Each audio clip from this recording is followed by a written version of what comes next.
નમસ્કાર, હું પ્રવીણ. આજે કરની કમાણીની વાત કરીશું. ડાયરેક્ટ ટેક્સ, ઇનડાયરેક્ટ ટેક્સ, જે આવકમાંથી તમે ટેક્સ ચૂકવો છો અથવા તો ડાયરેક્ટ અને ઇનડાયરેક્ટ બંને રીતે તમે ટેક્સ ચૂકવો છો, સરકાર પાસે જાય છે અને સરકાર મેનેજ કરે છે, દેશ ચલાવે છે. સરકારે જે અંદાજ મૂક્યો હતો, આપણે કોરોના કાળમાં અર્થતંત્ર જ્યારે પાટા પર ઉતરી ગયું, બાદમાં અંદાજ મૂકવામાં આવ્યો. જે રીતે માર્કેટ ઓપન થયા, લોકડાઉન હટ્યું, પ્રતિબંધો હટ્યા, તો એ ટેક્સ કલેક્શન બહુ મોટું થયું. અને આર્થિક પ્રવૃત્તિઓમાં જે ઝડપી સુધાર આવ્યા છે તેનું પણ એક બહુ મોટું કારણ છે. કેમ કે 27.07 લાખ કરોડનું ઐતિહાસિક ટેક્સ કલેક્શન થયું છે. ડાયરેક્ટ ટેક્સમાં પણ આવક વધી છે સરકારની, ઇનડાયરેક્ટ ટેક્સમાં પણ આવક વધી છે. અને જે પણ નાણાકીય વર્ષના બજેટની શરૂઆતમાં જે પણ અંદાજાઓ મૂકવામાં આવ્યા, એ અંદાજાઓ વચ્ચે વર્તમાન સ્થિતિ જે છે, એક તરફ ઇન્ફ્લેશન છે, બીજી તરફ રેકોર્ડ બ્રેક ટેક્સ કલેક્શન પણ થઈ રહ્યું છે. તો તેની અસર, કેમ કે જે ગોલ્સ મૂક્યા છે, જેમ કે એક ગોલ હતો કે જે અંદાજવામાં આવ્યો કે $70-75 આસપાસ ક્રૂડ ઓઇલ રહેશે, પરંતુ જે કટોકટી ચાલી રહી છે અને જે યુદ્ધ ચાલી રહ્યું છે તેના કારણે સ્થિતિ થોડી વિકટ છે અને લોકો પણ વધતા પેટ્રોલ ડીઝલના ભાવના કારણે થોડા પરેશાન છે. તો ઇમ્પોર્ટ બિલ વધશે. ઘણા બધા કિસ્સાઓમાં એવું પણ છે કે કઠોળ માટે ઇમ્પોર્ટ બિલ હોય કે ડ્યુટી હોય, અથવા તો તેલીબિયા માટે બિલ હોય, ડ્યુટી હોય, એ પહેલાની સ્થિતિમાં નહીં લાવી શકાય. તરુણ બજાજ જે પણ ભૂતકાળમાં આ વાત કરી હતી. પરંતુ આજે જે ટેક્સનું કલેક્શન વધ્યું છે તેનાથી ભારતીય ઇકોનોમી પર શું અસર પડશે, મારા તમારા આપણા સૌના જીવન પર શું અસર પડશે, અને જે ગોલ્સ આપણે રાખીને બેઠા છે આવનાર સમયમાં અર્થતંત્રને વધુ મજબૂત કરવા માટેની જે પડકારો છે, કોવિડ સહિત જે સ્થિતિ ઊભી થઈ છે રશિયા અને યુક્રેનના યુદ્ધના કારણે, તો આ ટેક્સ કલેક્શન બાદ જે અન્ય જે ગોલ મૂકવામાં આવ્યા છે તેના પર સરકાર કયા રોડમેપ પર આગળ વધશે, આ જ મુદ્દે સીધી સરળ ભાષામાં આપણી સાથે ચર્ચા કરવા માટે ત્રણ ખાસ મહેમાન રિયલ ડિબેટમાં જોડાશે. ડોક્ટર જયનારાયણભાઈ વ્યાસ જોડાશે, મોહનીશભાઈ ભલ્લા આપણી સાથે જોડાશે અને અમલદત્તભાઈ ધ્રુવ આપણી સાથે જોડાશે. ત્રણેય ખાસ મહેમાનનું સ્વાગત છે રિયલ ડિબેટમાં. વ્યાસ સાહેબ, આપથી શરૂઆત કરીએ. આપ ફોનથી જોડાઈ રહ્યા છો, પણ જે ચાલુ સાલના બજેટ રજૂ થયું તે બાદ તરુણ બજાજને સવાલ કરાયો કે રેવન્યુ અંદાજો અને કેપિટલ ગેન્સ અંગે જે પૂછવામાં આવ્યું કે તમે આવતા વર્ષ માટેના તમારા જે અંદાજો છે એ અંગેના પ્રોજેક્શન કન્ઝર્વેટિવ રાખીને ઘણા ઊંચા પરિણામ બતાવવા માટે શું કરશો? આપના મતે જે નાણાકીય વર્ષ 2021-22ના પરિણામો જે આવ્યા છે તેને જોતા આપ માનો છો કે આ સાચું પડશે? જો પહેલા પ્રવીણભાઈ એ વસ્તુ સમજવી પડશે કે જે 31 માર્ચ 2022ની સ્થિતિએ જે ટેક્સની આવક બધા જ અંદાજોને પાછળ મૂકીને gross tax revenue financial year 22માં 27.07 ટ્રિલિયન રૂપિયાનું સ્તર વટાવી અને ટેક્સ જીડીપી રેશિયો 11નું સ્તર વટાવ્યું, 2 દાયકાનો રેકોર્ડ તોડ્યો. એ નાણામંત્રીએ કહ્યું છે, 2 દિવસ પહેલા પણ જણાવ્યું છે, સાચું છે. હવે FY22 એટલે નાણાકીય વર્ષ 21, આમ જોઈએ તો 20-21 ના કુલ જે કલેક્શન છે તે 20.27 ટ્રિલિયન કરતા આ કલેક્શન એટલે FY21-22 નું કલેક્શન 34% વધારે હતું. અને આમાં 49% વધારો ડાયરેક્ટ ટેક્સની વસૂલાતમાં અને 20% આડકતરા કરવેરા એટલે ઇનડાયરેક્ટ ટેક્સની વસૂલાતમાં થયો. ઉપરોક્ત આંકડા અર્થશાસ્ત્રમાં ની દ્રષ્ટિએ જોઈએ તો આપણે ત્યાં જે નાણાકીય વ્યવસ્થાપન છે એમાં મજબૂત સુધારો સૂચવે છે. આને કરવેરાની મજબૂત રિકવરીનો પણ સાથ મળે છે. એટલે એ રીતે જોઈએ તો ગત વર્ષ કરતા આ વર્ષે ટેક્સ બોયન્સી સારી રહી. પણ આ બધામાં આપણે આંકડામાં તણાઈ જઈએ એ પહેલા એ સમજવાની જરૂર છે કે ફાઇનાન્શિયલ યર 21 એ માઇનસ જીડીપી ગ્રોથનું વર્ષ હતું અને એટલે જેને પેન્ટઅપ ડિમાન્ડ કહેવાય, ઘણા લોકોએ ખરીદી ટાળી છે, ઘણી ફેક્ટરીઓમાં પ્રોડક્શન અટકી ગયા છે, ચાલુ થયા છે. આ જે પરફોર્મન્સ છે અથવા તો દેખાવ છે અર્થવ્યવસ્થાનો, એ એક સામાન્ય ઘટના તરીકે અથવા તો એકદમ અરખાઈ જઈએ એ રીતે ન લેવાય. એમાં એ સમજવું પડે કે આ જે આ વધારો થયો છે એનું આગલું વર્ષ એ નબળું વર્ષ હતું અને એના કારણે ઘણા બધા લોકોએ પોતાની ખરીદી મોકૂફ રાખી છે. કેટલીક જગ્યાએ મજૂરો બહાર જતા રહ્યા છે એટલે મેન્યુફેક્ચરિંગ નહીં થયું હોય અને કેટલીક જગ્યાએ કાચો માલ નહીં મળવાના કારણે પણ ખોટકો પડ્યો છે. આ બધી બાબતોને આપણે લઈએ તો જો 2021 નું નાણાકીય વર્ષ જો સામાન્ય રહ્યું હોત અને -7.5% જીડીપી ગ્રોથ ના હોત તો આ જ વસ્તુ આપણને નેગેટિવ દેખાતી કે આજે આપણે કરોડ બજારની ભાષામાં વાત કરીએ છીએ તે ન કરી શક્યા હોત. એટલે અર્થશાસ્ત્ર અર્થવ્યવસ્થા એ પાછી પટરી પર આવી છે એમ ચોક્કસ કહી શકાય, પણ એને બધા આકાશ આપી દીધા છે ને બધા રેકોર્ડ તોડી નાખ્યા છે. એટલા માટે તોડી નાખ્યા છે કે પાયો આગળ નાનો હતો અને જયારે નાનો પાયો હોય ત્યારે એની સાથે તમે સરખામણી કરવા બેસો તો સ્વાભાવિક રીતે આવો ફરક દેખાય છે.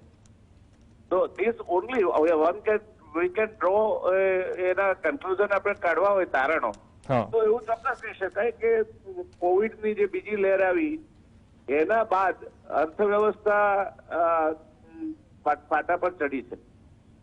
સદનસીબે ત્રીજી લહેરની જે દહેશત હતી એ આવી નહીં એટલે અર્થવ્યવસ્થા હવે ધીરે ધીરે પાટે ચડી રહી છે. હવે એમાં યુક્રેન રશિયા યુદ્ધનું શું થયું એ આપણે ઘણી વાર ચર્ચા કરી ગયા છીએ એટલે હું એમાં પડતો નથી, પણ એની અસર આ વર્ષની મોંઘવારી પર ચોખ્ખી દેખાય છે. આજે ઘઉંના ભાવમાં કિલોએ 5 રૂપિયા 7 રૂપિયા વધારો થાય એટલે એ ફુગાવો ખાસ કરીને ખાદ્ય પદાર્થોમાં ફુગાવો એ વધ્યો છે અને હજુ વધશે. એટલે આના ઉપરથી one swallow doesn't call the summer એ એક ચોક્કસ પરિસ્થિતિના પછી આવતું વર્ષ એ વર્ષના પરફોર્મન્સ ઉપરથી બધું લીલા લહેરશે એવી કલ્પના હું નથી કરતો, પણ હું એવું ચોક્કસ કહીશ કે આ વર્ષ નાણાકીય વર્ષ એ રિકવરીનું વર્ષ છે. ધીરે ધીરે ગાડી પાટા પર ચડતી જાય છે પણ ઉજવણીનું વર્ષ ન બનવું જોઈએ.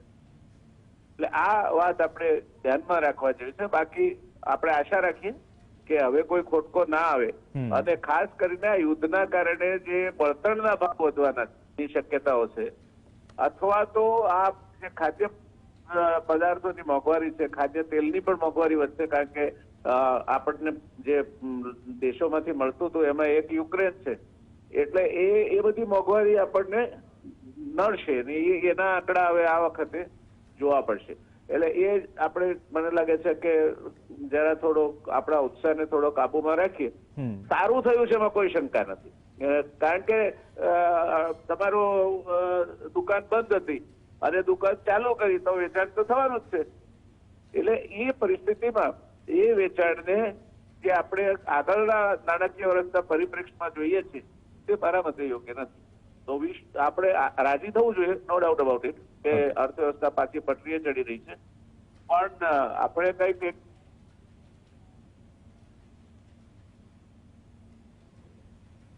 વ્યાસ સાહેબ અવાજ પહોંચી રહ્યો છે? ઓકે, સવાલનો જવાબ આપણે આગળ કમ્પ્લીટ કરીશું. ટેકનિકલ ઇસ્યુના કારણે ફોન કટ થઈ ગયો છે. અમલદત્તભાઈ ધ્રુવ, જે વ્યાસ સાહેબે વાત કરી કે ચલો માર્કેટ ખુલશે એટલે ડિમાન્ડ વધશે અને ઇકોનોમી થોડી પાટા પર આવશે, એના આંકડાઓ પણ જોવા મળી રહ્યા છે, પણ આ બેઝને આવનાર નાણાકીય વર્ષ સાથે જોડવાની જે એક તો વ્યાસ સાહેબે વાત કરી અને બીજી વાત કે એ વખતે એવી પણ ધારણા મૂકવામાં આવી હતી કે ચાલુ નાણાકીય વર્ષમાં કોર્પોરેટ અને પર્સનલ ઇન્કમ ટેક્સ 14% દરે વૃદ્ધિ પામશે. શું આ એસ્ટિમેટ આપના મતે વાયેબલ છે? અને વ્યાસ સાહેબની કમેન્ટ પણ.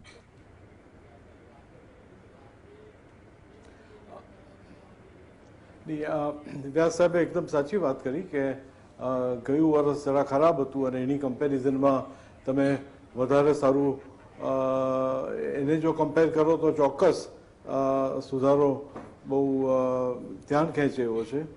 અને 27 લાખ કરોડનું તમારું કલેક્શન વધ્યું is something which is commendable.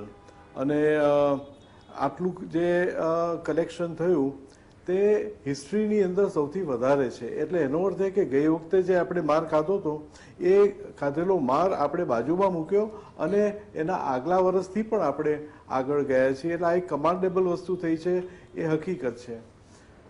પણ આ એક વસ્તુ આ જે થયું છે એક વસ્તુ તરફ આપણું ધ્યાન દોરાય છે કે રિવાઇઝડ એસ્ટિમેટ કરતા પણ વધારે આ કલેક્શન આવ્યું. રિવાઇઝ એસ્ટિમેટ તો હજી હમણાં 2 મહિના પહેલા આપ્યા હતા. એટલે એનો અર્થ એ કે આ એક અણધાર્યો વધારો ઇવન ગવર્મેન્ટને મળ્યો હોય એવું લાગી રહ્યું છે કે આ બજેટ જયારે રજૂ કર્યું ત્યારે પણ એમના ખ્યાલમાં નહોતું કે ગઈ વર્ષની અંદર ડેફિસિટ જે ધારી છે એના કરતા આટલી ઓછી આવશે. એટલે it is a bumper gain. પણ આ બમ્પર ગેઇનની સામે આ વખતે બજાજ સાહેબે પણ કહ્યું કે હું નેક્સ્ટ યર આટલું ને આટલું સારું જશે એ હું કહી શકતો નથી. એનું કારણ કે અત્યારે યુક્રેનમાં અને રશિયાની અંદર યુદ્ધ છે. યુક્રેન એ મોટામાં મોટું ઘઉંનો પ્રોડ્યુસર છે. ઓઇલના ભાવો વધી રહ્યા છે. એટલે આ પરિસ્થિતિ અને આ સ્થિતિની અંદર માર્કેટ્સ કેવા રહેશે એ કહેવું મુશ્કેલ છે. પણ મારા હિસાબે આ જે આખી સ્થિતિ બની રહી છે તે ભારતને માટે તો લાભદાયક લાગી રહી છે. કારણ કે ઓઇલના ભાવ ઓફકોર્સ વધ્યા, પણ આપણે શું કર્યું હતું કે જયારે ઓઇલના ભાવ ઘટાતા ત્યારે ભાવનો ઘટાડો કર્યો નહોતો. એટલે એના ઉપર આપણા અર્થતંત્ર ઉપર એનું અત્યાર લગી વિન્ડફોલ આપણને મળ્યા કરતો હતો. એ વિન્ડફોલ હવે નહીં મળે કારણ કે એટલી ટેક્સની અંદર આપણી આવક વધતી હતી એ એટલી નહીં વધે. પણ જો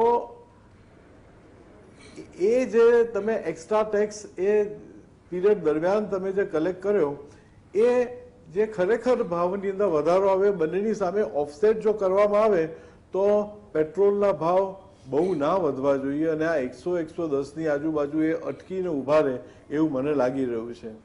બીજી એક ડિમાન્ડ પણ છે કે પેટ્રોલને તમે સેન્ડવેટની સામે એડજસ્ટ કરવા દો તો લોકોને ફાયદો થઈ શકે. એ વાત આપણે બાજુમાં મૂકીએ. ભલ્લા સાહેબ પણ છે એટલે આપણે વાત કરીશું.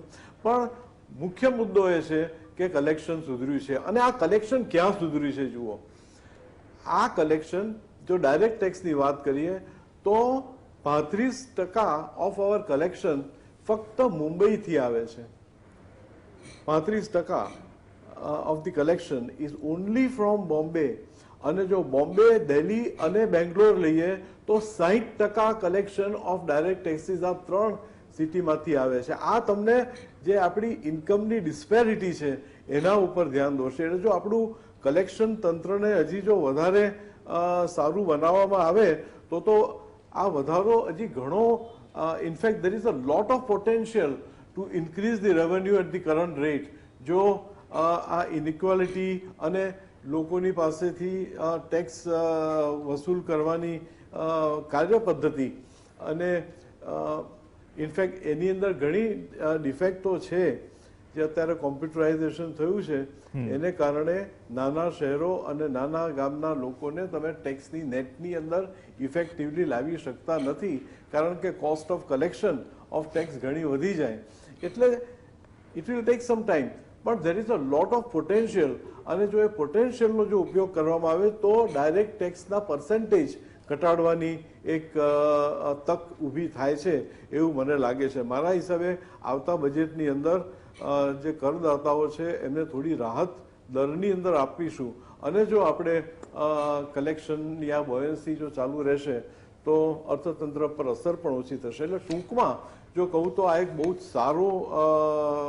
સારી ડાયરેક્શન છે. આ ડાયરેક્શન ચાલુ રહેવા માટે બધા જ કારણો છે. યુદ્ધ છે પણ એની અસર આપણા ઉપર હજી લગી કોઈ ડાયરેક્ટ થઈ નથી. ઓન ધી કોન્ટ્રરી ઘઉંનો મોટું પ્રોડ્યુસર યુક્રેન અને યુક્રેનની અંદરથી જો ઘઉંનું પ્રોડક્શન નહીં આવે તો ભારત અને બીજા દેશોના ઘઉંને નિકાસ કરવાની આપણી સ્થિતિ આવી રહેશે. અને જોકે એને કારણે ભારતમાં ભાવ વધશે એ વાત સાચી. એટલે એ આ એક આખું જુદું ડાયમેન્શન છે આપણે જો વિચારીએ તો. એન્ડ દેટ ઇઝ ઇનઇક્વાલિટી ને એનું પણ આપણા દેશના અર્થતંત્રમાં બોયન્સી આવશે એને મને કોઈ શંકા અત્યારે આ ડેવલપમેન્ટ પરથી લાગતી નથી. ઓકે, મોનીશભાઈ ભલ્લા સાહેબ, જે અમલદત્તભાઈ ધ્રુવ અને ડોક્ટર જયનારાયણ વ્યાસે વાત કરી તેની સાથે સાથે જે એક્સાઇઝ ડ્યુટી જેવા જે આડકતરા કરવેરાની જે વસૂલાત છે 21-22 નાણાકીય વર્ષની વાત કરીએ જે અંદાજવામાં આવી હતી 11.2 ટ્રિલિયન તેના કરતા વધી છે.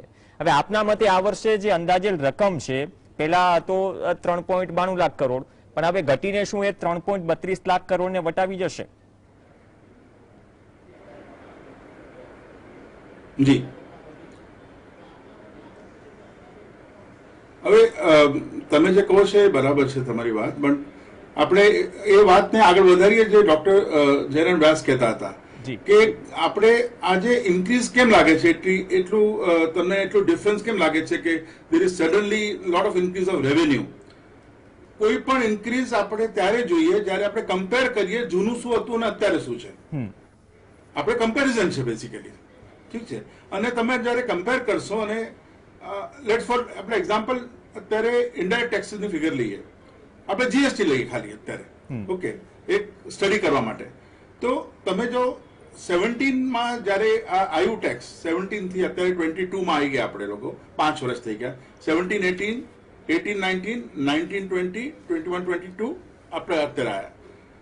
તમે એને જો સ્ટડી કરશો તો જો ડોક્ટર વ્યાસ કહેતા હતા એ જ વસ્તુ છે કે સ્ટાર્ટિંગમાં એવરેજ વર્ષમાં સપોઝ ઇટ વોઝ 82 ની ફિગર, અત્યારે જેવું 1,42,000 કરોડ મળ્યા, પહેલા તમને 82,000 કરોડ મળ્યા એવરેજ એક વર્ષના પહેલા સ્ટાર્ટમાં. પછી 98,000 કરોડ એવરેજ થયું, એ વધીને 101 કરોડ થયું. બટ કોવિડના ટાઈમ પર સડનલી એ જે ઇન્ક્રીઝ થતું હતું એ તો સ્ટોપ થયું અને ડિક્રીઝ થયું, એ 94 ની આસપાસ થઈ ગયું એવરેજ. અને સડનલી અત્યારે જ્યારે તમને 1,82,00,142 દેખાય છે ફિગર, તો એવરેજ તમને દેખાય કે 1,23,000 કરોડ. આટલી ફિગર જ્યારે દેખાય તમને સડનલી કે 94 થી એટલું વધી ગયું. પણ જો એ વચમાં જે આપણે જો સેકન્ડ વેવ ઓફ કોવિડ આવ્યું અને જે સડનલી આ બધું સ્ટેગ્નન્ટ થઈ ગયું, તમે જો માર્ચની ફિગર જોશો, ગયા વર્ષની માર્ચની ફિગર જોશો તો તમે એસ્ટોનિશ થઈ જશો કે આપણે જો રેવન્યુ આવતું હતું એવરેજ માર્ચમાં, એ ટાઈમના માર્ચમાં તો એ 1/3 પણ નહોતું, 30% થઈ ગયું હતું ટોટલનું. તો એવરેજ આ બધી સ્ટેટ્સ જે છે એ બધી એવરેજ છે. અત્યારે આપણે જે ઇકોનોમી છે કન્ટ્રીની એ ડેફિનેટલી પાથ પર પાછી આવે છે, there is no doubt in that. But જે ફિગર્સ દેખાય છે એ ફિગર્સ જુદી વસ્તુ કે છે. દેર ઇઝ સમથિંગ એલ્સ જે આપણે આઈઝ નથી અત્યારે સુધી જોઈ શકતા. This is my personal view on this. મારી સ્ટડી જે છે કે જે ફિગર્સ આપણે દેખાય ડેફિનેટલી બહુ એન્કરેજિંગ ફિગર્સ છે, પણ એની પાછળ કારણ શું છે આપ સમજો. ઓવરઓલ ઇકોનોમી ચેન્જ થઈ છે કે સડનલી એક જ સેગમેન્ટ ચેન્જ થયું છે? જેવું તમે કીધું કે only from Maharashtra, from Mumbai for direct taxes almost 30% has come from there, 35%, or 3 સિટીઝમાંથી 60% ડાયરેક્ટ ટેક્સીસની વાત કરીએ. That means income is not distributed throughout the country.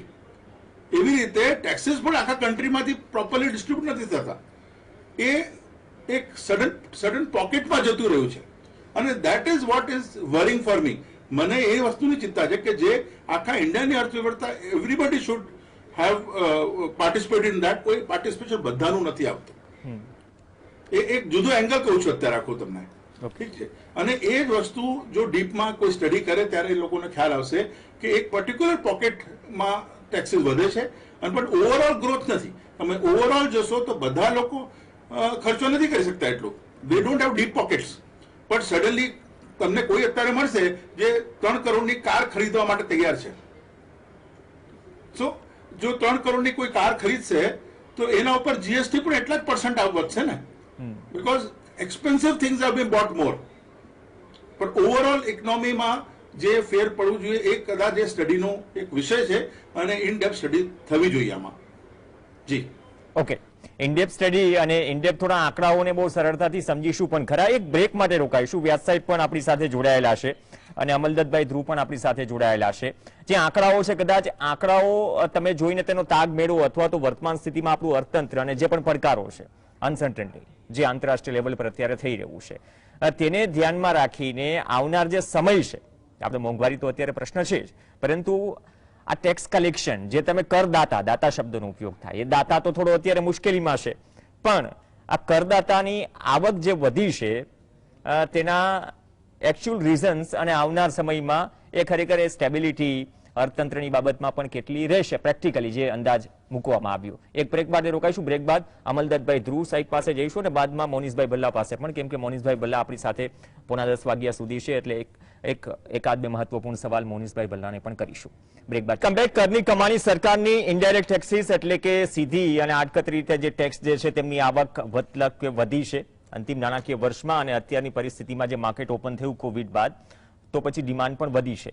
Break પહેલા એ કોમન વાત સામે આવી કે જ્યારે આપણે સ્થિતિ મતલબ ઠીક નહોતી, અત્યારના આંકડા આવી રહ્યા છે, અને આ આંકડાઓ પર ચર્ચા કરીને જે આવનાર જે સમય છે, આ નાણાકીય વર્ષ છે, ચાલુ નાણાકીય વર્ષ, એ નાણાકીય વર્ષમાં તેનું પરફોર્મન્સ અને સાથે સાથે પડકારો આંતરિક અને બાહ્ય જે રશિયા યુક્રેન ચાલી રહ્યું છે, અને બાદમાં જે સ્થિતિ મોંઘવારીથી લઈને અલગ અલગ સેક્ટરમાં ઊભી થઈ છે, તે પણ એક મુદ્દો છે.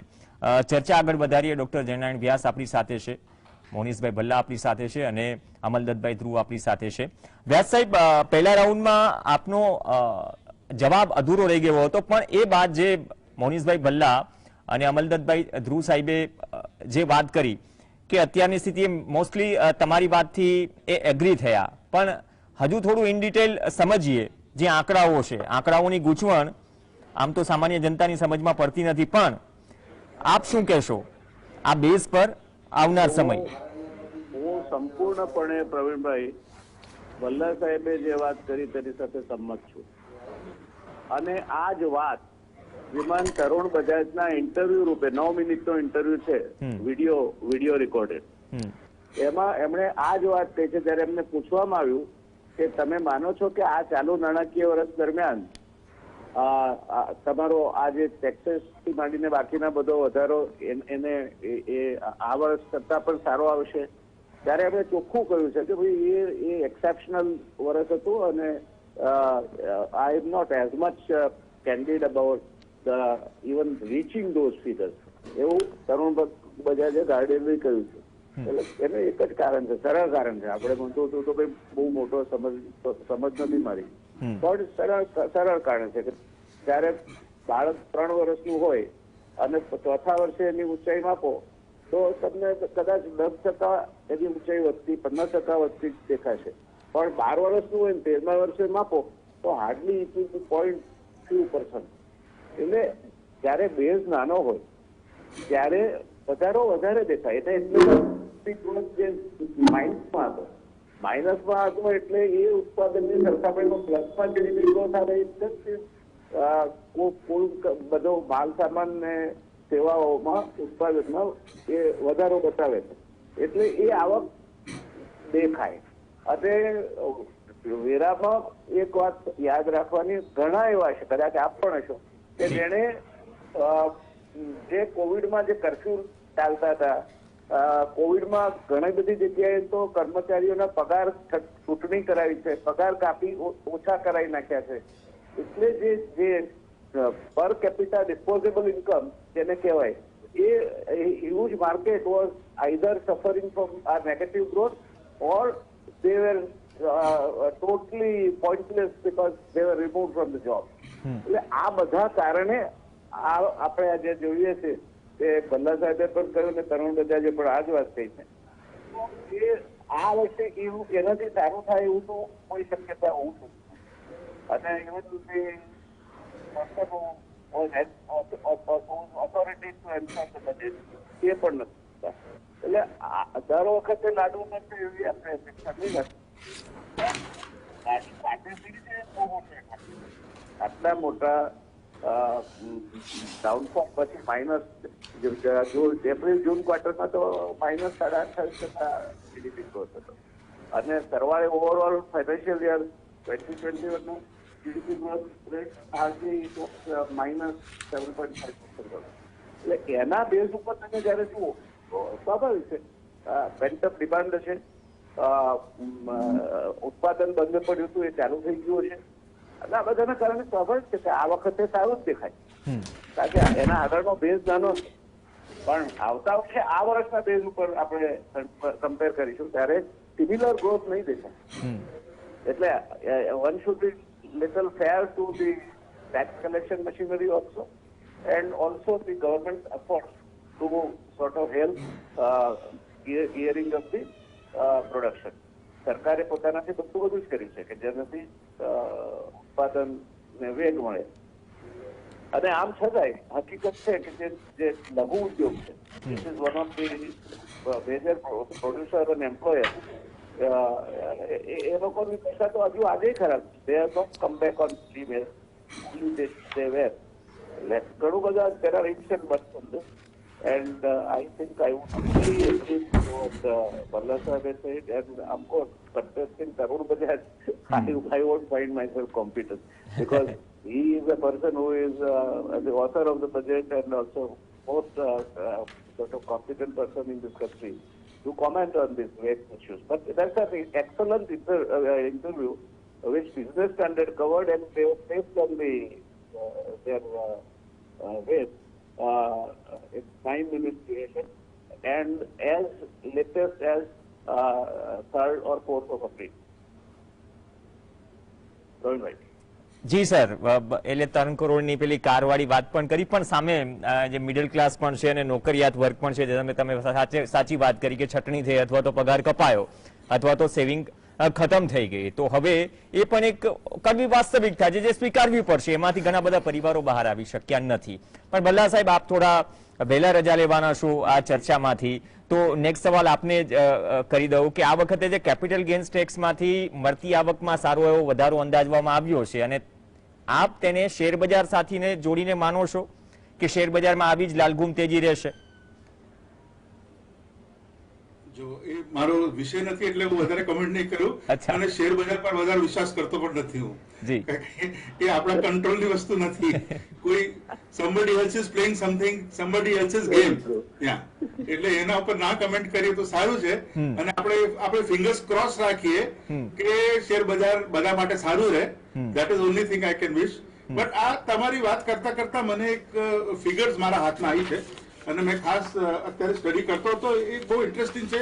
હું આ જે આપણે વાત કરતા તેને કન્ટિન્યુ કરીએ, કારણ કે એમાં બહુ ઇન્ટરેસ્ટિંગ એક પોઈન્ટ મળ્યું છે મને કે જયારે આપણે કમ્પેર કરીએ કન્ટ્રીને, ઠીક છે, પણ જયારે આપણે સ્ટેટ વાઇઝ કમ્પેર કરીએ ને, સપોઝ આપણે જમ્મુ કાશ્મીર, હિમાચલ, પંજાબ, ગુજરાત, મહારાષ્ટ્ર એને કમ્પેર કરીએ કે રેવન્યુ કેવી રીતે વધ્યું સ્ટેટ વાઇઝ, તો એમાં બહુ ઓડ ફિગર્સ આવે છે. કોઈ સ્ટેટમાં suddenly there is a 20% comparative increase અને ગ્રોથ છે, અને કોઈ સ્ટેટમાં 1% છે, કોઈમાં માઇનસ છે. જે હું કહેતો તો વસ્તુ એ જ છે કે જો કોઈને ડીપમાં સ્ટડી કરશે ત્યારે ખબર પડશે કે વસ્તુ પોકેટમાં જતી રહી છે. It is working in sum pockets. એટલે એક ડિફરન્ટ ક્લાસમાં વર્ક કરે છે. સપોઝ આ વેસ્ટ બંગાળ છે, વેસ્ટ બેંગાલ, એ 2% ચેન્જ આવ્યો રેવન્યુમાં ખાલી એમાં, અને કોઈ સ્ટેટ્સમાં માઇનસમાં જતું રહ્યું. કોઈ સ્ટેટ હિમાચલમાં 0% દેખાય છે અને મહારાષ્ટ્રમાં 19% ગ્રોથ દેખાય છે. તો જે હું કહેવા માંગતો હતો કે this is not properly distributed, અને એ વસ્તુને સ્ટડી અત્યારે ડિટેલ સ્ટડી માંગે છે. ફિગર્સ આવી છે, એને કોઈ ડિટેલ સ્ટડી કરવી જોઈએ. જી ઓકે, આ ડિટેલ સ્ટડીમાં જે એક વાત એ પણ મૂકવામાં આવી છે સાહેબ, કે આપ તમે જ આવે પહેલા કે જે મતલબ અલગ અલગ એજન્સી કે જે કહેવામાં આવ્યું છે કે ઇમ્પોર્ટ ડ્યુટીથી માંડીને કે ભાઈ સિમેન્ટ હોય કે પછી કસ્ટમ ડ્યુટીમાં સોનું હોય, ખાદ્ય તેલ હોય, મોબાઈલ ફોન્સ હોય, મોટર વ્હીકલ હોય, આ તમામમાં સરકારને સારી એવી આવક થઈ છે. લોખંડ, સ્ટીલ, સિમેન્ટ. ને તો આ જે ફિગર આવી છે એમાં 74,000 કરોડ એ આઈજીએસટી ફિગર છે, જેમાંથી કસ્ટમના લીધે ખાલી GST of customs is 39,000 crore. That shows કે બહુ ઇમ્પોર્ટમાં ઘણો રેવન્યુ આવ્યું છે, અને એ રેશિયો કસ્ટમમાં પણ આવ્યું છે ને. Custom duty is different, IGST is different. તો આઈજીએસટીમાં તમને જો 39,000 કરોડ આવ્યું છે તો તમને કસ્ટમમાં પણ ઘણા પૈસા, એટલે ઇમ્પોર્ટનો રેવન્યુ પણ બહુ વધ્યો છે. તો કન્ટ્રીમાં ઇમ્પોર્ટ વધ્યું છે એનો અર્થ છે, એ મતલબ છે. ઠીક છે, અને કન્ટ્રીમાં ઇમ્પોર્ટ વધે that is not good. Export વધવું જોઈએ પ્રોપોર્શનેટલી. પણ ઇમ્પોર્ટ બિલ પણ વધશે. જે વ્યાસ સાહેબે વાત કરી ખાદ્ય તેલથી માંડીને પેટ્રોલ ડીઝલમાં તો ભોગવી જ રહ્યા છીએ. એટલે એ બધા પાસાઓને સાંકળીને જે અનસર્ટિનિટી જે છે ઉપરના લેવલ પર, એને જોતા વ્યાસ સાહેબે પણ તમારી વાતથી એગ્રી કર્યું, તો આપ પણ એ વાતથી એગ્રી કરો છો કે અનસર્ટિનિટી એના કારણે જ કદાચ અત્યાર સુધીમાં ત્રણેય મહેમાનો એ વાત પર અડગ છે કે નહીં, આ બેઝને લઈને આપણને મતલબ કે આગળ વસ્તુ અંદાજવી ન જોઈએ. હા ઠીક છે કે હેપી થાવ, પણ એટલા બધા ખુશ ન થાવ, હજુ ગાડી પાટા પર આવી રહી છે. જી જી, હું આપની રજા લઉં જી ધન્યવાદ મોનીશભાઈ ભલ્લા, કિંમતી સમય કાઢીને અમારી સાથે જોડાયા. કોઈ કારણોસર મોનીશભાઈ ભલ્લા આપણી સાથે વધુ જોડાઈ શકે તેમ નથી, પણ ધન્યવાદ મોનીશભાઈ ભલ્લા ચર્ચામાં જોડાવા માટે. Thank you. અમરનાથભાઈ ધ્રુવ, ચલો શેર બજારની તો વાત કરીએ, ટચ ન કર્યો મોનીશભાઈ ભલ્લાએ મુદ્દો, પણ એક વાત જે ઇન ડિટેલ વાત કરી, અલગ અલગ રાજ્યોની પણ વાત કરી, ક્યાંક માઇનસમાં છે, ક્યાંક 2% છે, ક્યાંક 5% છે. પણ આપણે ક્રિપ્ટોકરન્સીની પણ વાત કરીએ, ક્રિપ્ટોકરન્સી અને ટેક્સ વ્યવસ્થાપન અંગે, તેમજ જે નાણાકીય વર્ષ 22-23માં એમાંથી જે ઊભી થનાર આવક છે એ અંગે આપનું શું માનવું છે? પ્રવીણભાઈ, જી વ્યાસજી. I would still prefer અમલભાઈ to answer પેલો જે શેર બજાર વાળી વાત છે ને, અમલભાઈ જો નિષ્ણાત છે ઓકે, તો પહેલા અમલભાઈને વિનંતી કરો, આજ તો સમય છે કે આ શેર બજાર માટે પણ તેજીનું વર્ષ રહેશે, ઓકે, અને પછી તમારા પ્રશ્ન પર જાઓ તો વધારે સર. ઓકે. અમલભાઈ પહેલા શેર બજાર પર આવીએ, બાદમાં ક્રિપ્ટો. તો હાજી, શેર બજારની અંદર તો સખત તેજી છે, અને બીજી વસ્તુ એ પણ છે કે એસટીટી જે સ્પેશિયલ ટેક્સ લગાડવામાં આવ્યો છે એની અંદર પણ બહુ જ સારી બોયન્સી હમણાં જાહેર થઈ, 20,000 કરોડની અંદર એ વધારો થયો. એટલે શેર બજાર અત્યારે તો સખત બૂમિંગ છે. લોકોને કહીએ કે તમને ચક્કર નથી આવતા, આટલું 60,000 પર પહોંચી ગયું, ત્યારે શેર બજારની અંદર જ જે બ્રોકરો બધા કામ કરે છે કે કરે અમલ બાજુમાં 1 લાખનો ઇન્ડેક્સ હું જોઈ રહ્યો છું.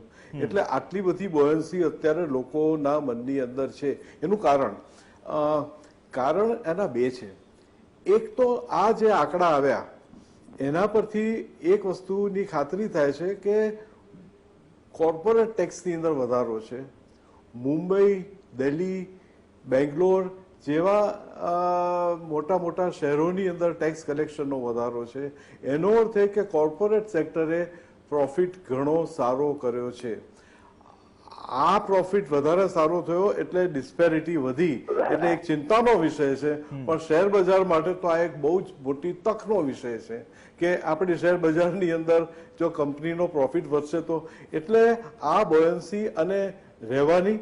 બીજું કે આ યુક્રેનની અંદર અને રશિયાની અંદર પણ જે અત્યારે ઉથલ પાથલો થઈ ગઈ છે અને બધા શહેરો બધા નાશ થયા છે, એ બધાને તમારે ધીમે રહીને લાઈન પર લાવવા પડશે. એટલે મોટા મોટા કોન્ટ્રાક્ટ અપાવવામાં આવશે, અને એ બધા કોન્ટ્રાક્ટ ભલે મોટી 4 કે 5 કંપનીઓ લઈ જાય, પણ એ બધાના સબ કોન્ટ્રાક્ટની અસર ધીમે ધીમે આપણા દેશની અંદર કેપેબિલિટીઝ છે, લાર્સન એન્ડ ટુબ્રોથી માંડીને એન્જિનિયર્સ ઇન્ડિયા બધી ઘણી કંપનીઓ છે, ટાટાસ છે, એ બધાને આનો મોટો લાભ થવાનો છે.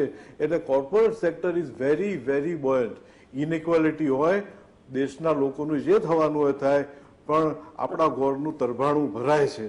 એટલે કોર્પોરેટ સેક્ટરની અંદર પ્રોફિટ થવાનો છે, અને એને કારણે મને લાગે છે કે આની અંદર મોટી ઉથલપાથલ નહીં થાય, ફક્ત ઉપર જ જશે એવું મને અત્યારે તો લાગી રહ્યું છે. શેર બજાર ઉપર જાય એટલે ઇન્વેસ્ટમેન્ટ સ્ટોક માર્કેટ તરફ આવે, એ વાત સાચી. અને એને કારણે ફોરેનનું આપણે ત્યાંના સેવિંગનો રેટ તો કેટલો હશે એ ખબર નહીં, કારણ કે કોર્પોરેટ સેક્ટર જે સેવિંગ કરશે તે મોટે ભાગે વાપરવામાં.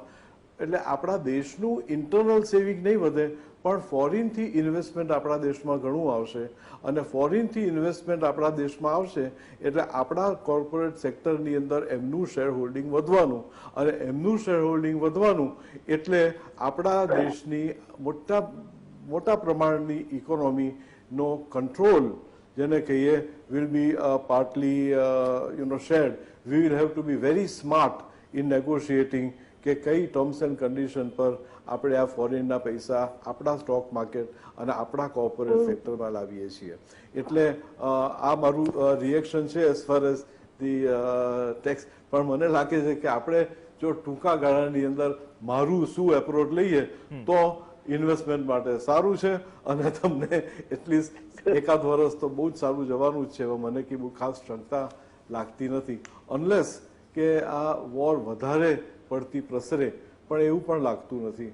એટલે I am quite buoyant at the moment for coming 6 months to 1 year.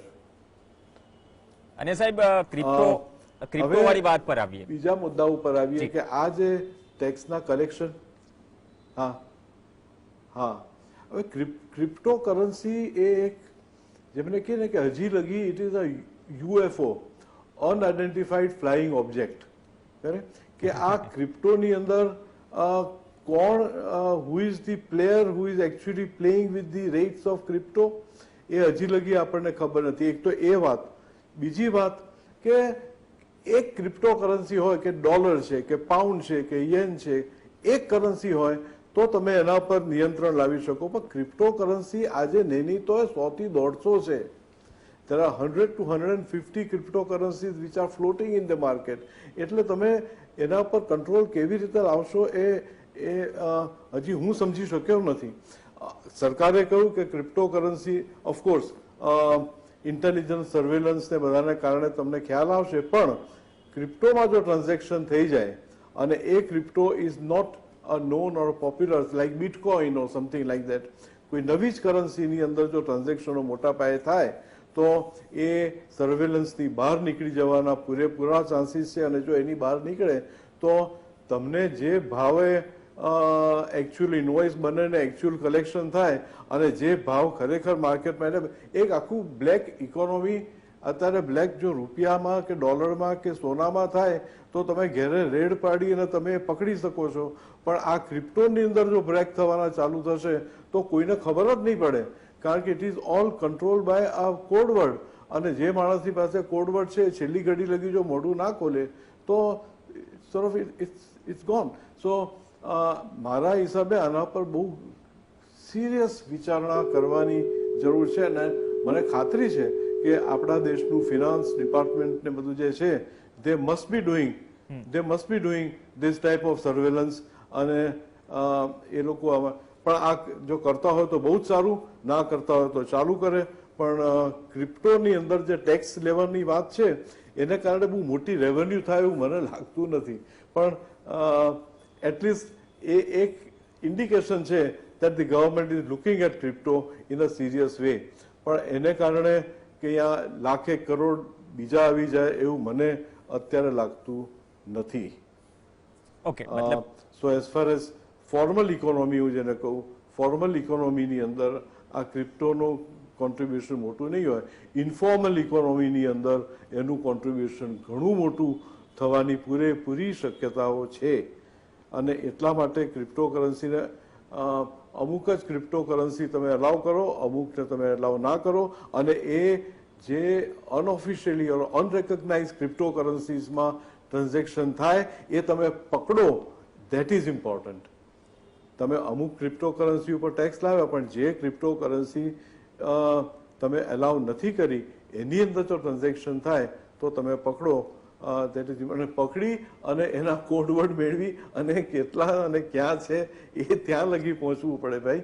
એટલે it is as I said, it is unidentified flying object to persons who are students of management and economics and finance a bit. But it is a major issue, no doubt. Okay, Vyas saheb, અમરદત્તભાઈએ તો UFO સાથે સરખાવી crypto. બાકી જો વાત કરીએ તો જયરાણભાઈએ બહુ સાચું. હા જી, કેરી ઓન સર. અમરદત્તભાઈ, વાંધો નહીં, આપ આપનો જવાબ પૂરો કરો.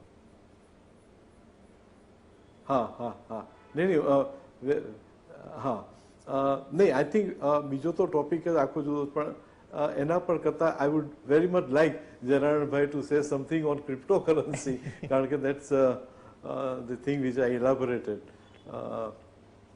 ઓકે, વ્યાસજી, અમરદત્તભાઈ, ધ્રુવ તો ક્રિપ્ટો કરન્સી ને મતલબ યુએફઓ સાથે સરખાવે છે અને આપણી કમેન્ટ પણ જી સાચું. અત્યારે ક્રિપ્ટોકરન્સી માટે ચર્ચા કરવી એ બાળક જન્મ્યા પહેલા એની સગાઈ કરવા જેવું છે. કારણ કે કોઈ પણ કરન્સી ઇસ્યુ કરવાનો હક અથવા તો ઓથોરિટી રિઝર્વ બેંક ને છે. રિઝર્વ બેંકે તો આ અંગે કઈ વાત કરી નથી.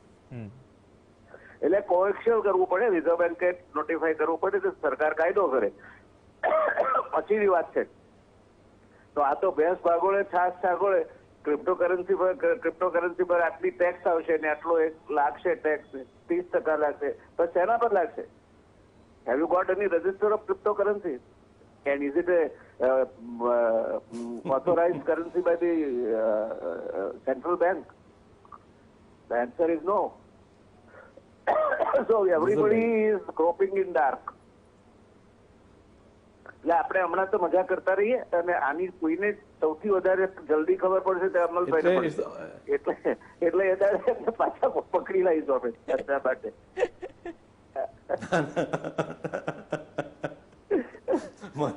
એટલે હું તો કઉ છું કે it is the UFO at this point of time. અને જનાર્દનભાઈએ બહુ શરૂઆતમાં વાત કરી, બહુ સાચી વાત છે કે હા હા થેન્ક યુ.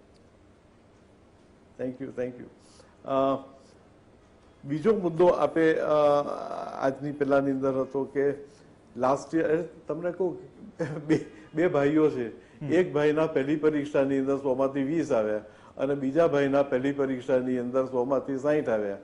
બરાબર, પેલાએ 20ના 30 કર્યા અને કહે કે સાહેબ પપ્પાજીને કહે કે મારા 50% વધારો થયો, અને પેલાએ 60ના 80 કર્યા તો એ તો એમ જ કે મારો 33% વધારો થયો. એટલે પપ્પાની દંડો, જો પપ્પા હોશિયાર હોય તો પેલા નાનાને જ મારે કે હજી તું 30 પર જ છે ને પેલો 80 પહોંચ્યો.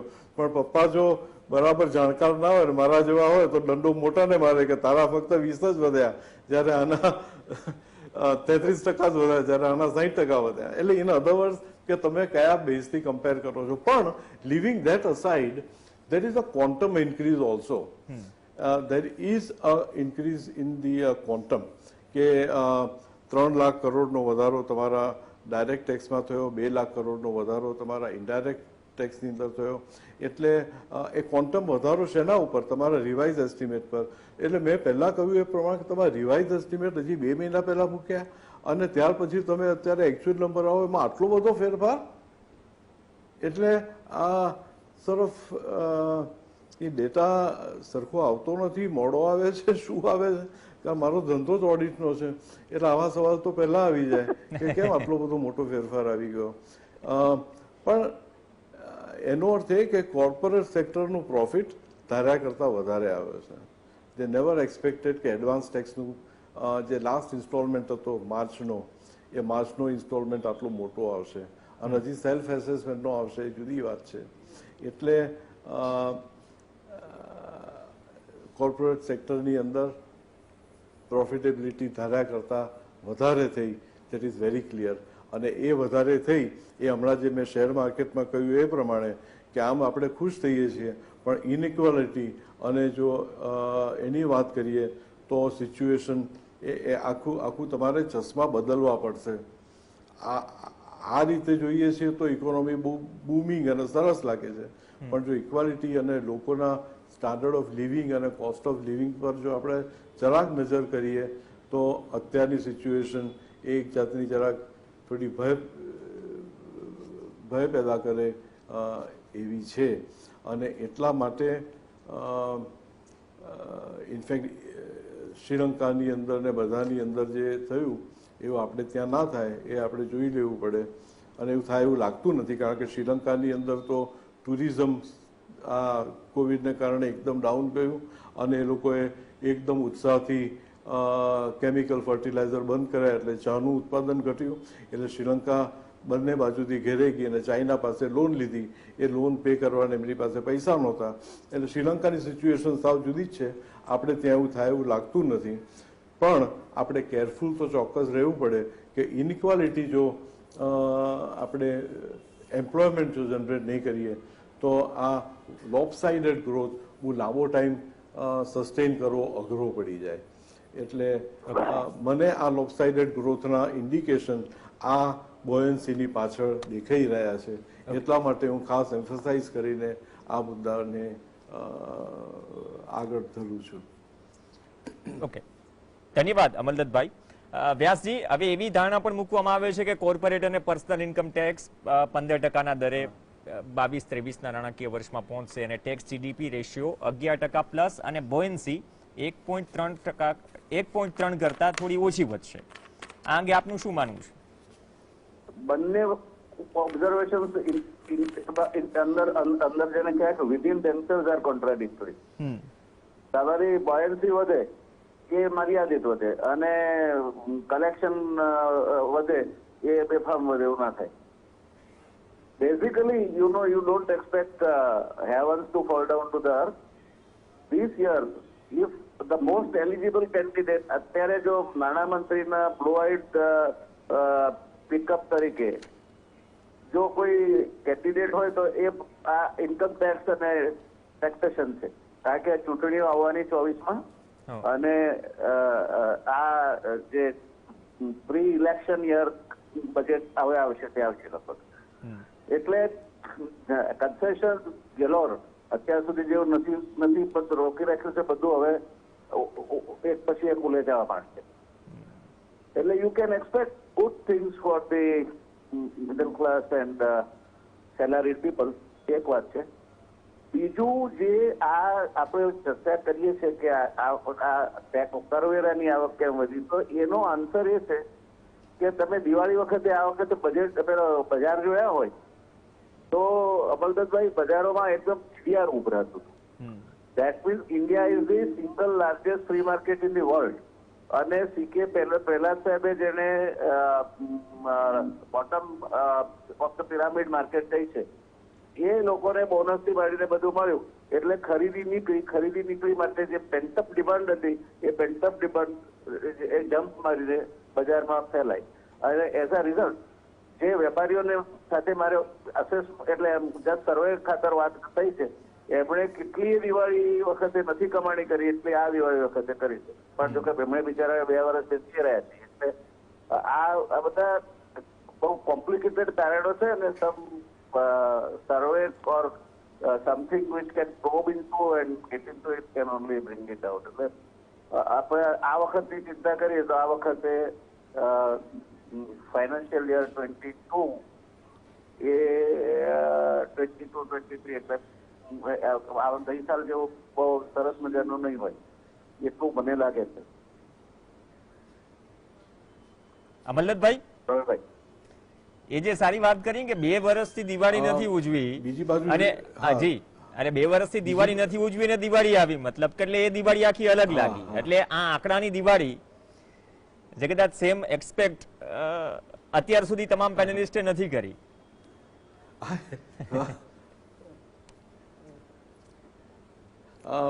ઇનફેક્ટ હું પૂરેપૂરો સમજ થઉં છું, કારણ કે 2 વખતથી દિવાળી નથી કરી એટલે લોકોએ દિવાળીની રાહ પણ નથી જોઈ. અત્યારે મે મહિનામાં લગભગ દિવાળી જેવા ખર્ચાઓ લોકો કરવા માંડ્યા છે કે અત્યારે તમે જુઓ તો યુરોપ જવા માટે તમારે વિઝા લેવો હોય તો 1.5 મહિના પછીની તારીખ મળે છે. અત્યારે તમારે કાશ્મીર જવું હોય તો રોજની 6 થી 7 ફ્લાઇટો અને કેટલા બધા ટુરિસ્ટો ચારે બાજુ ફરવા નીકળી પડ્યા છે. અત્યારે ગાડીઓની ડિમાન્ડ વધી ગઈ છે એટલે અત્યારે લોકોએ તો આ ઉનાળામાં દિવાળી ચાલુ કરી કાઢી છે. દેટ મીન્સ કે અમુક જે વર્ગ છે એ લોકોની પાસે ઇન્કમ ઘણી વધી છે એ હકીકત છે. That is coming out, that is very clearly coming out અને it has to percolate. That is the whole thing. જો આપણે એને પર્કોલેટ નીચે લગી કરી શકીએ તો ઇટ ઇઝ જેમ આ વખતે અમૃતકાળ જે ચાલુ થવાનો છે જે વાત કરી છે તે ખરેખર અમૃતકાળ આવીને ઉભો રહે જો અત્યારે. This is the golden opportunity for the government to take sum very intelligent steps જેને કારણે આ જે બોયન્સીનો લાભ નીચે લગી ઉતરે. કારણ કે જો આપણે જે કપની અંદર ઝીલવાનું છે ત્યાં કાણું હોય તો પછી તકલીફ થાય. So we will have to see કે down the line right up to agriculture અને બીજા બધા. એટલે માને જનરલભાઈ બહુ સાચી વાત કહી કે એક ઇલેક્શન યર પણ આવે છે, એક તક છે. ટેક્સના રેટ તમે ઘટાડી શકો એમ છો અને તમે ટેક્સના કલેક્શનની મેથડ જરા થોડી સિમ્પ્લિફાય કરી શકો એમ છો. એ બધા લોકોને ગમે એવા સ્ટેપ્સ તમે લઈ શકો એમ છો. એ એક ઓપોર્ચ્યુનિટી ઊભી કરી છે. જો આ આંકડાઓ ભરોસાપાત્ર હોય. આ બાજુ મારે એટલું કહેવું પડે કે આ બધા લોકોને બેનિફિટ કરવા માટે અત્યારથી આંકડાઓ બહુ બોયન્ટ તો નથી આપવા માંડ્યા ને, કારણ કે આ 2 મહિનાની અંદર તમને જો 3-3 લાખ રૂપિયાનો ઇન્ક્રીઝ જોવા મળે તો રિવાઇઝ એસ્ટિમેટ કરતા વધારે તો એકાએક એવું તો શું થઈ ગયું છે કે ઇકોનોમી આટલી પણ ઇકોનોમી સુધરી છે. Let me not be over critical. Economy ચોક્કસ સુધરી છે અને જો ઇફ ગોડ વિલિંગ અને ચોમાસું જો જરાક ઠીક જાય તો ઘઉંનો પાક સારો થશે ને તો બહુ જ ફાયદો થવાનો, કારણ કે Ukraine is not going to produce.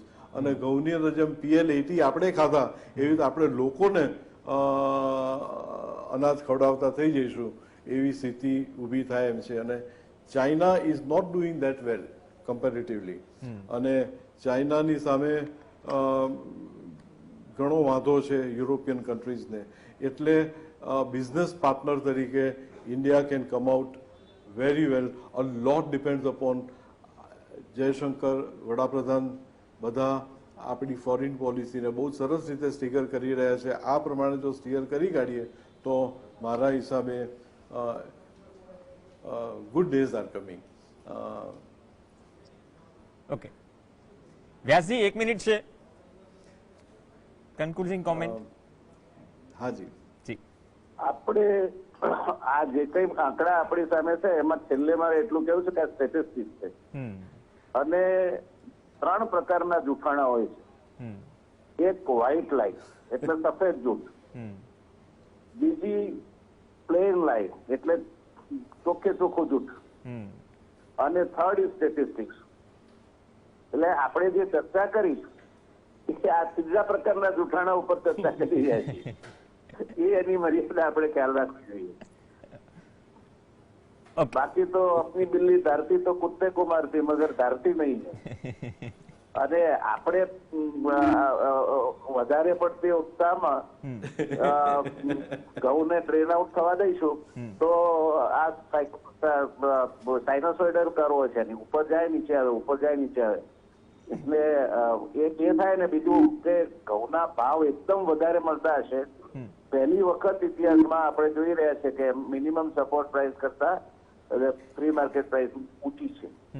Okay, તો it may lead to another situation કે આ જે કોઈ મારે ઘઉંનો જે ધંધો એ ઘઉં વાપરે છે એ લોકોને પેલા રેશનિંગ કાર્ડ થી માંડીને બીજે બધેથી ગોડાઉન માંથી ચોરેલા ઘઉં વધારે સસ્તા પડે. એટલે it is also a big threat કે જે ઘઉં ગરીબ માટે છે, જે ઘઉં ખેડૂતને પાસેથી તમે લીધા છે એક્સપોર્ટ કરવા માટે છે, હવે તો ખેડૂત જાતે પણ સીધો વેચી શકે છે. પણ આ બધા ઘઉં તમારી પાસે જે અત્યારે જે ખેડૂત પાસે છે ઘઉં તો જતા રહેશે બહાર. એટલે બાકીના જે સડેલા ધનેરા વાળા વગેરે વગેરે કચારા પણ ક્યાં પલડ્યા હોય, હવે તો મોટાભાગના ગોડાઉન સુધાર્યા છે, તો એ આ બી કોઈ વાત જ નથી કરતો. અત્યારે આપણે એટલા બધા હરક પદુડા થઈ ગયા કે આપણે એમ માનીએ છીએ કે કરલો દુનિયા મોટી. આપણે યુક્રેન નથી આપવા, પણ યુક્રેન ને રશિયા ભેગા થઈને 15% ઓઇલ પેદા કરે છે. એટલે ઘઉંમાં પણ કઈ એવી બધી મોનોપોલી નથી એમની કે એના કારણે આટલી વધારે આ મોટો ઇમ્પેક્ટ આવી છે. પણ એક વોર ફિયર અને સાયકોસિસ અને બાકી શું કરે. પણ one has to watch all these phenomena with lot of caution. Okay, એ કોઈ પણ ઉતાવળા પગલે લીધેલો નિર્ણય અથવા ઉતાવળે કરેલું કોઈ કામ એ સરવાળે દેશને બહુ મોટી મુશ્કેલીમાં મૂકી શકે છે. ચાઇના આજે આપણો લાર્જેસ્ટ ટ્રેડિંગ પાર્ટનર છે, સૌથી મોટામાં મોટો ચાઇના સાથે. અને બીજી બાજુ આપણે લોકોને મગજમાં નાખ્યા કરીએ છીએ કે ચાઇનીઝ માલનો બહિષ્કાર કરો. આ બે કઈ રીતે બધું? So some day you have to be honest to yourself. જે માણસ પોતાની જાતને પ્રતિ પ્રમાણિક નથી એ બહુ લાંબુ ટકતો રહેશે. એટલે ચાઇના અત્યારે અને નેગેટિવ ટ્રેડ બેલેન્સ છે, હ્યુજ નેગેટિવ ટ્રેડ બેલેન્સ. એટલે આ બધી બાબતો કોમ્પ્રિહેન્સિવલી વિચારીને નિર્ણય લેવો જોઈએ. ઓકે, સમયનો અભાવ છે, પણ તમે જે વાત કરી કે આંકડાઓ પર આપણે ચર્ચા કરી, એ આંકડાઓ જે ચશ્માની અલગ અલગ વાત આવે છે, પણ સામે વાસ્તવિક સ્થિતિ પણ આપણે જોવી પડશે. અને અત્યારે ચલો ખુશ થઈ કે ચલો ટેક્સ કલેક્શન વધ્યું, પણ આવનાર સમયમાં આ જ સ્થિતિ જળવાઈ રહેશે એના માટે થોડું વધારે એક્સાઇટેડ કે ઓવર કોન્ફિડન્ટ ન બનવું જોઈએ. એ પણ એક શીખ આપે છે આંકડાઓ. સમયનો અભાવ છે. બંને મહાનુભાવો અમલદત્તભાઈ ધ્રુવ અને ડોક્ટર જયનારાયણ વ્યાસ રિયલ ડિબેટમાં જોડાયા. આપનો ધન્યવાદ. આ સાથે ચર્ચામાં હાલ બસ આટલું જ. નમસ્કાર.